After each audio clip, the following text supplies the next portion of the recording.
Sawang-sawa ka na ba sa maruming palikuran? Ibahin mo ang high-tech na comfort room sa Netherlands. Marami ang naniniwala na ang mga toilet sa pampublikong palikuran ay dapat na malinis.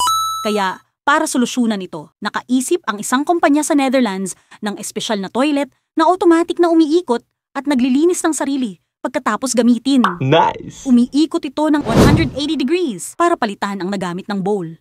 Samantala, ang kakagamit lang na bowl ay pinapadala sa isang cleaning chamber kung saan ito ay binubuhusan ng high-pressure water at cleaning solution mula sa lahat ng anggulo. Dahil sa sistemang ito, ang sinumang papasok ay makakagamit ng walang kaba tungkol sa kalinisan.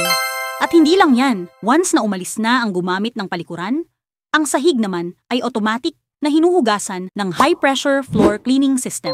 Ang sahig ay gawa sa absorbent tiles, kaya mabilis na sinisipsip at dumadaloy ang tubig pababa. Walang naiipong basa at sure na hindi ka madudulas. Gayunpaman, ang ganitong modernong CR ay may bayad kada gagamit para na rin sa maintenance ng high-tech comfort room. Sa palagay mo, Kabeds TV, dapat ba ganito na rin ang mga pampublikong CR sa Pilipinas? O disiplina lang ang kailangan? Follow for more info like this.